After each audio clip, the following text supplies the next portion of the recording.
এই যে বিষাক্ত সাপগুলো দেখতে পাচ্ছেন, এগুলোকে এমন ভাবে চাষ করা হয় যা দেখলে আপনি ভয়ে আঁতকে উঠবেন। তাছাড়া চীনে সাপের রক্তর জুস তৈরি করা হয়, আর এই রক্তের জুস খেলে আপনার শরীরে এমন কিছু ঘটবে যেটি জানার পর আপনার গায়ের লোম খাড়া হয়ে যাবে। তাছাড়া সাপের পিত্তথলি দিয়ে এমন একটি বিশেষ জিনিস তৈরি করা হয় যেটি মানুষের গুরুত্বপূর্ণ কাজে লাগে।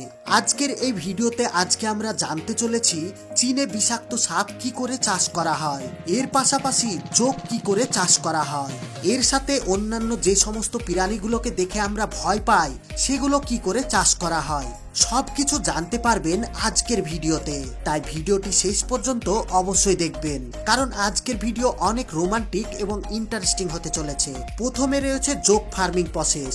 এটা দেখতে পাচ্ছেন, এটা হলো নরমাল জোক, আর এগুলোকে চাষ করা হয়। হ্যাঁ, আপনি একদম ঠিক শুনেছেন, নরমাল গরু, ছাগল এবং পোল্ট্রি মুরগির মতো এগুলোকেও ফার্মে চাষ করা হয়। আমি গ্যারান্টি দিয়ে বলতে পারি, হয়তো এর আগে আপনি কখনো এরকম স্বপ্নেও ভাবতে পারেন যে জোক চাষ করা হতে পারে। এই জোকগুলোকে এমন ভাবে চাষ করা হয় যা দেখলে আপনার গায়ের লোম খাড়া হয়ে যাবে। চায়নাতে এই অদ্ভুত প্রাণীটি চাষ করা হয়, তবে এটি কোনো সহজ কাজ নয়। এখানকার ওয়ার্কাররা জীবনের ঝুঁকি নিয়ে এই কাজ করে থাকে। যেমনটা আপনারা জানেন, জোক মানুষের রক্ত চুষে খায়, এমনকি এই প্রাণীটি মানুষের প্রাইভেট পার্টের মাধ্যমে শরীরের ভেতরে ঢুকে পড়তে পারে। মানুষের শরীরের মধ্যে ঢুকে এরা মুহূর্তের মধ্যে মৃত্যু ঘটাতে পারে।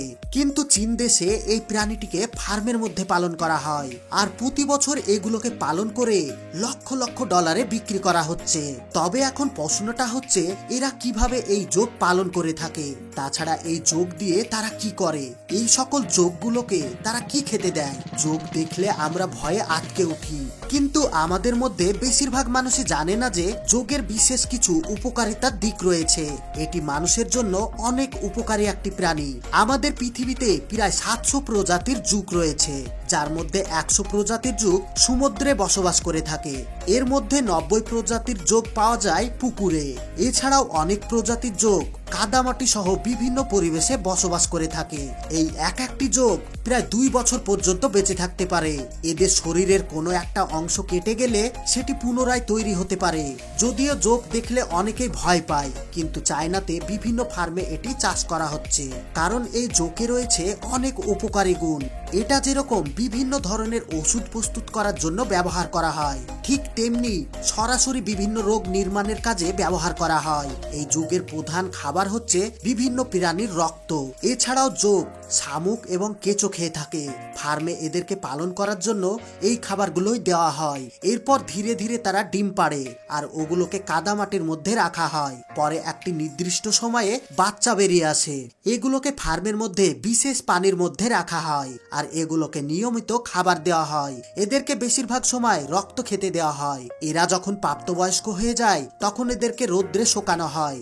রোদ্রে শুকানোর পর এদেরকে মেডিসিন বিভাগে পাঠিয়ে দেওয়া হয়। এছাড়া এটির সাহায্যে প্রাচীনকালে বিভিন্ন ধরনের ঐতিহাসিক ওষুধ তৈরি করা হতো। তাছাড়া প্লাস্টিক সার্জারিতে এই জোকের ব্যবহার করা হয়। এই জোকের সাহায্যে মানুষের চেহারার চিকিৎসা, স্তনের চিকিৎসা, বিভিন্ন চিকিৎসা করা হয়। তাছাড়া এই জোক মানুষের শরীরে থাকা বিভিন্ন ব্যাকটেরিয়া ধ্বংস করতে পারে। এই জোক ব্লাড সেল সহ মানুষের বিভিন্ন রোগের চিকিৎসা করতে পারে। এই কারণে চীন এবং কোরিয়াতে প্রতি বছর জোক বিপুল পরিমাণে চাষ করা হয়। তারপর এগুলোকে ইউরোপ এবং আমেরিকা মহাদেশে এক্সপোর্ট করা হয়। বর্তমানে এশিয়া মহাদেশে বিপুল পরিমাণে ছড়িয়ে পড়েছে। ইন্দোনেশিয়ায় এমন কিছু গ্রাম রয়েছে যে গ্রামে প্রতিটি বাড়িতে সাপ চাষ করা হয়ে থাকে।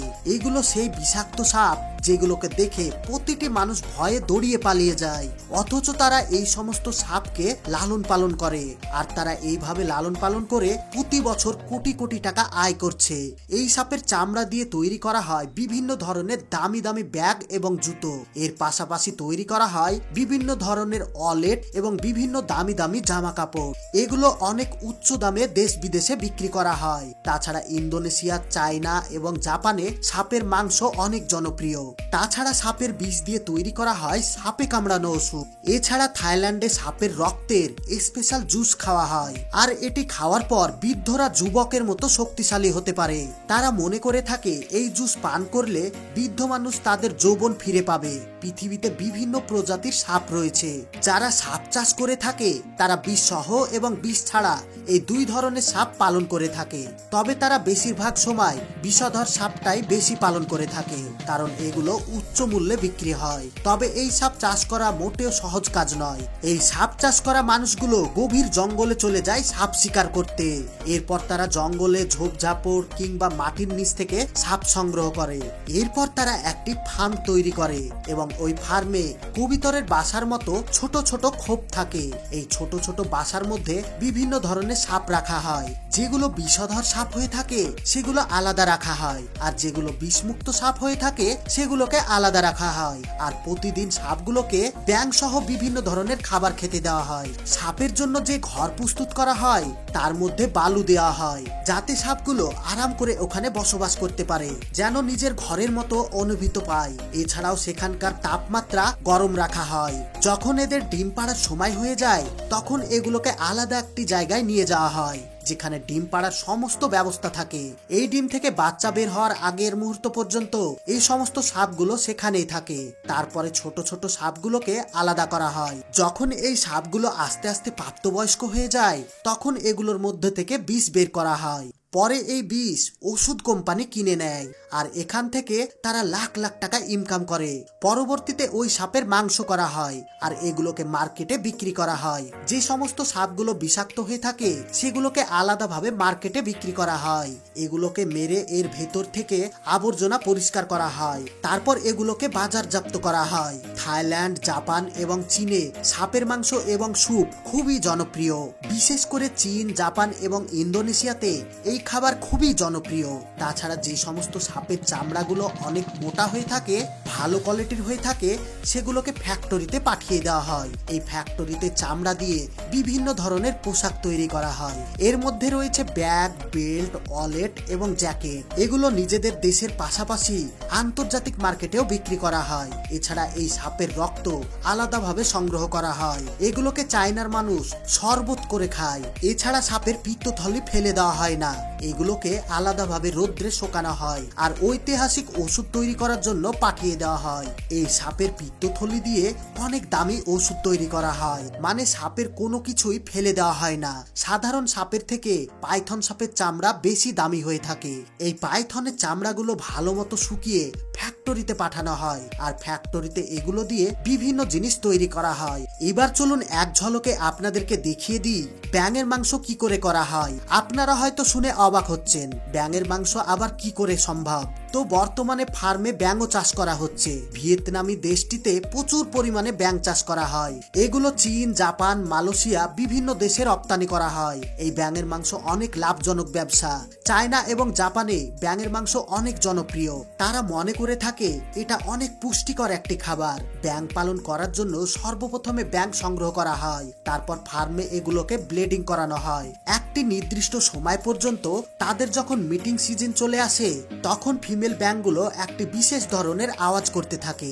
এর ফলে পুরুষ ব্যাঙগুলো তাদের উপর আকর্ষিত হয়। এরপর তাদের মিটিং হয়। এরপর ফিমেল ব্যাঙগুলো ডিম পাড়ে। মাত্র 1 থেকে 3 সপ্তাহের মধ্যে ডিমগুলো থেকে ব্যাঙাচি বের হয়। এগুলোকে আলাদা একটা পানির ট্যাঙ্কারে রাখা হয়, আর সেখানে তারা আস্তে আস্তে বড় হতে থাকে। আস্তে আস্তে তারা প্রাপ্তবয়স্ক হয়ে যায়। যারা ব্যাঙ চাষ করে থাকে তারা ব্যাঙগুলোকে ছোট, মাঝারি এবং বড় আকারের ভাগ করে নেয়। তারপর এগুলোকে আকার অনুযায়ী তাদের বিভিন্ন খাবার দেওয়া হয়। তাদেরকে খাবার হিসাবে দেওয়া হয় বিভিন্ন মাছ, ভিটামিন এবং মিনারেল যুক্ত খাবার। এই সমস্ত ব্যাঙগুলো যে ট্যাঙ্কারে থাকে সেগুলোকে নির্দিষ্ট সময় পর পর পরিষ্কার করা হয়, যেন ট্যাঙ্কারের মধ্যে ব্যাকটেরিয়া না জমে। যখন ব্যাঙগুলো প্রাপ্তবয়স্ক হয়ে যায় তখন এদেরকে এইভাবে বস্তায় ভরে ফ্যাক্টরিতে পাঠিয়ে দেওয়া হয়। ফ্যাক্টরিতে প্রয়োজন অনুসারে এগুলোকে কাটিং এবং প্রসেসিং করে বাজারজাত করা হয়। তো বন্ধুরা, দেখতেই পেলেন চীনের মানুষ কি না খায় না। চীনের মানুষ চেয়ার টেবিল বাদ দিয়ে চার পিয়া সবকিছুই খেয়ে থাকে। এই বিষয়ে আপনাদের মতামত কি? আপনি কি কখনো চীনে যেতে চাইবেন? অবশ্যই কমেন্টের মাধ্যমে জানাবেন। আশা করছি আজকের ভিডিও আপনাদের অনেক ভালো লেগেছে। ভিডিও ভালো লাগলে ভিডিওতে লাইক করবেন এবং বন্ধুদের সঙ্গে শেয়ার করবেন। আজকের মতো এখানেই শেষ করলাম। সবাই ভালো থাকবেন, সুস্থ থাকবেন। ধন্যবাদ।